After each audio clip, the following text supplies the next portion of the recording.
बिस्मिल्लाहिर्रहमानिर्रहीम अस्सलाम वालेकुम to all of you. Now आज हम एक्सरसाइज 6.4 का क्वेश्चन नंबर 1 करेंगे। अगर आपको एक्सरसाइज 6.4 के डिफरेंट वीडियोस देखने हो डिफरेंट क्वेश्चन के तो प्लेलिस्ट लाजमी चेक किया करें ताकि आपको सीक्वेंस से वीडियोस मिल सकें। सो अब हम आते हैं क्वेश्चन नंबर 1 की तरफ। क्वेश्चन नंबर 1 में आप देख सकते हैं हमारे पास एक डेफिनेट इंटीग्रल है, हमें इसे एवेल्यूएट करना है। सो हम इसको किस तरह से एवेल्यूएट कर सकते हैं। सबसे पहले एक बात आप याद रखना कि अंडर रेडिकल जो ये अंडर रेडिकल जो लिखा हुआ है ना, अंडर रेडिकल को अगर हम ख़त्म करना चाहते हैं तो पावर में हम 1/2 लगाते हैं, लेकिन यहाँ पे अंडर रेडिकल के साथ ये 3 भी लिखा हुआ है, तो इसीलिए अगर इसको हम अंडर रेडिकल को ख़त्म करेंगे तो पावर में 1/3 रखेंगे। अगर यहाँ पे 4 लिखा होता तो हम पावर में 1/4 लिखते। अगर यहाँ पे 5 होता तो हम पावर में 1/5 लिखते। देखें किस तरह से इसको हम सेम रखते हैं। ठीक है, अब इसको हम 3t-1 को भी सेम रखते हैं। 3t-1 हो गया। अब पावर में अब ये जो स्क्वायर है ये तो सेम ही रहेगा। अब यहाँ पे ये जो पावर में है ना, यहाँ पे आ जाएगा 1/3, क्योंकि यहाँ 3 लिखा हुआ है तो 1/3। अगर यहाँ कुछ भी नहीं लगा होता तो 1/2 लगाते। अगर 4 होता तो यहाँ 1/4 लगाते पावर में। ठीक हो गया, ये बात आप याद रखना। अगर आप स्क्वायर रूट को ख़त्म करोगे तो इस तरह से लग सकते हो। यहाँ पे स्क्वायर रूट नहीं कह सकते, यहाँ पे हम क्यूब रूट कह सकते हैं, क्योंकि यहाँ पे अब हमें इसको मज़ीद सिंप्लीफाई करना पड़ेगा। सो अब हम आते हैं इसको मज़ीद सिंप्लीफिकेशन की तरफ। सो यहाँ पे अब हमारे पास है 3t-1/2। अच्छा, इसको हम आपस में मल्टीप्लाई कर लेते हैं, सिंप्लीफाई कर लेते हैं। सो ये हम सेम रखते हैं, 3t-1 सेम रखते हैं। सो 2 × 1/3 क्या हो जाएगा 2/3, क्योंकि 2 को मल्टीप्लाई करोगे इस 1 के साथ तो क्या हो जाएगा 2 और डिवाइड में 3 सेम रहेगा। अब हम इसको मज़ीद सिंप्लीफाई करने की कोशिश करते हैं। अब हम इसका किस तरह से इसको एवेल्यूएट करेंगे, किस तरह से इसका एंटी डेरिवेटिव फाइंड करेंगे। सो सबसे पहले एक बात याद रखना, यहाँ पे अगर मैं सिंपली आपको कहूँ कि यहाँ पे हमें डिवाइड और मल्टीप्लाई में 3 रखना है तो आपको बात समझ नहीं आएगी। तो इसीलिए मैं कोशिश करूँगा कि आपको ईजी वे में समझाने की कोशिश करूँ। सपोज़ करें यहाँ पर मैं इसको लेट करता हूँ, सपोज़ करता हूँ u के 3t-1 को अगर मैं सपोज़ करता हूँ u के, तो इसका डेरिवेटिव क्या हो जाएगा। एंटी डेरिवेटिव की बात नहीं कर रहा, मैं डेरिवेटिव की बात कर रहा हूँ। तो डेरिवेटिव क्या हो जाएगा du/dt, और 3t का डेरिवेटिव क्या होता है 3, क्योंकि t का डेरिवेटिव 1 हो जाएगा तो 3 से मल्टीप्लाई करोगे तो 3 रहेगा, और 0 का कांस्टेंट का डेरिवेटिव क्या होता है 0, तो इसलिए 1 का डेरिवेटिव क्या हो जाएगा 0। तो हम बोल सकते हैं du/dt = 3। ठीक है, अगेन यहाँ पे क्या है dt। अगर मैं इसको सपोज़ करूँगा ना u के, तो यहाँ पे मुझे du लिखना पड़ेगा, तो इसीलिए मुझे यहाँ पे du लाने के लिए मैं अब इसको क्या करता हूँ du/3 = dt, यानी कि ये 3 अब इसके साथ अगर मल्टीप्लाई करूँगा तो ये हो जाएगा 3dt, और 3 अगेन मैं यहाँ लाया तो क्या हो जाएगा du/3 = dt। ठीक है, यानी कि अब मैं dt की जगह du/3 रख सकता हूँ और 3t-1 की जगह u रख सकता हूँ। यहाँ आप देख सकते हैं। तो इसको अब हम चेंज करते हैं इसमें, तो u यहाँ पे आ गया 3t-1 की जगह, और 2 पावर 2/3 सेम रखते हैं, और dt की जगह अब मैंने क्या रख दिया du/3, और dt किसके बराबर है du/3 के। यहाँ तक क्लियर हो गया।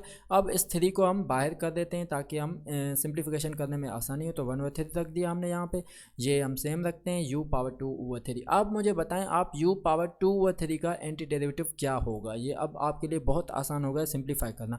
अगर मैं u⁻n की बात करूँ, u⁻n का एंटी डेरिवेटिव क्या होता है u⁻n+1 divided by n+1 + c। Similarly यहाँ पे हम c नहीं लगाएंगे क्योंकि ये इनडेफिनेट इंटीग्रल था, इसमें लिमिट वगैरह नहीं है। यहाँ पे लिमिट है तो हम c नहीं लगाएंगे, जस्ट हम u⁻2/3 का एंटी डेरिवेटिव फाइंड करेंगे। तो सिमिलरली जैसे u⁻n का, इसी तरह u⁻2/3 का एंटी डेरिवेटिव फाइंड करते हैं। सो 1/3 सेम रखते हैं, एंटी डेरिवेटिव ये जो हमारा लिमिट है ये सेम रखते हैं, ये अब यहाँ पे रख देते हैं। ठीक है, लिमिट 3/0 अपर और लेवल लिमिट यहाँ रख देंगे हम, तो u सेम रहेगा और 2/3 + 1 हो जाएगा, क्योंकि u⁻n का क्या है anti derivative u⁻n+1 divided by n+1 + c। Similarly u⁻2/3 + 1 divided by 2/3 + 1, and ये जो लिमिट है ये अब यहाँ पे आ गए, ये अपर लिमिट और ये लोअर लिमिट। ठीक हो गया यहाँ तक।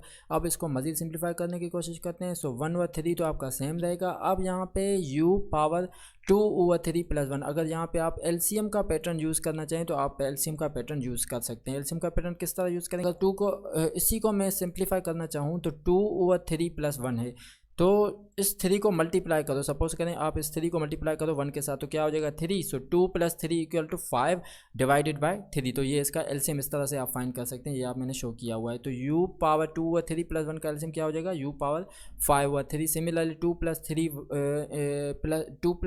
2 व 3 + 1 का एलसीएम क्या हो जाएगा हमारे पास 5/3। अपर लिमिट और लोअर लिमिट हम सेम रखते हैं, ठीक हो गया यहाँ तक। अब इसको हम मज़ीद सिंप्लीफाई करने की कोशिश करते हैं। अब यहाँ पे आप देख सकते हैं 5/3 है, अगर इसी 5/3 को मैं यहाँ पे लिखना चाहूँ तो ये चेंज हो जाएगा 3/5 में। तो इसको यहाँ रख देते हैं ताकि ये सिंप्लीफिकेशन करने में आसानी होगी हमें मज़ीद। तो u पावर 5/3 सेम रखते हैं। अच्छा, इसको u मैंने किसके लेट लिया था, u मैंने सपोज किया था 3t - 1। अब इसको हम अगेन वापस कर देते हैं u को इक्वल टू 3t - 1 के, ठीक है। पावर 5/3 सेम रखते हैं, अपर लिमिट 3 सेम रखते हैं, लोअर लिमिट 0 सेम रखते हैं।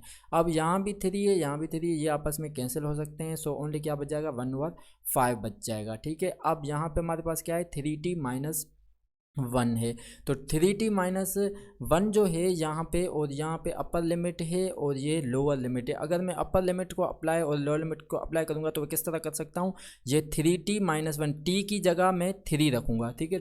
3 सेम, t की जगह 3 आ जाएगा -1, और minus lower limit, power 5/3 same रखोगे, माइनस लोअर लिमिट, ये माइनस, उसके बाद लोअर लिमिट आप अप्लाई करोगे। लोअर लिमिट अप्लाई करोगे तो ये आप सेम रखोगे 3t - 1, t की जगह आप क्या आ जाएगा 0, लोअर लिमिट रखोगे आप तो 3 × 0 - 1 एंड पावर 5/3 आपका सेम रहेगा। यहाँ तक क्लियर। नाउ सिमिलरली अब हम इसको मज़ीद सिंप्लीफाई करने की कोशिश करते हैं। सो 1/5 सेम, 3 × 3 = 9 हो जाएगा आपका, ठीक है। एंड -1 सेम रखते हैं फिलहाल, पावर 5/3 को भी सेम रखते हैं फिलहाल। एंड -3 × 0, 3 × 0 = 0 हो जाएगा आपका, ठीक है यहाँ तक। उसके बाद माइनस पावर 5/3 को भी फिलहाल सेम रखते हैं, ठीक है। अब 9 - 1 किसके बराबर होता है 8 हो जाएगा यहाँ पे। 5/3 को फिलहाल सेम रखते हैं, -0 - 1, सो 0 को तो कोई वैल्यू नहीं है, सो -5/3 को सेम रखते हैं, ठीक हो गया यहाँ तक। अब इसको मुझे मज़ीद सिंप्लीफाई करने की कोशिश करता हूँ मैं। तो 2 को अगर मैं लिखना चाहूँ 2/3 8 को, मतलब 8 को लिखना चाहूँ 2/3 किसके बराबर होता है 8 के ही होता है। ये मैं क्यों कर रहा हूँ, ताकि इस 3 को मैं इसके साथ कैंसिल कर लूँगा, ठीक है। सो 2/3 ये पावर में 5/3, अब ये 3 और ये 3 आपस में कैंसिल हो सकते हैं, इसीलिए मैंने 8 को चेंज किया 2/3 में, ठीक है। -1 पावर 5/3 को फिलहाल सेम रखते हैं। अब ये 3 इसके साथ कैंसिल हो जाएगा, ओनली क्या रिमेनिंग बच जाएगा 2/5, सो 2/5 को सेम रखते हैं। एंड -1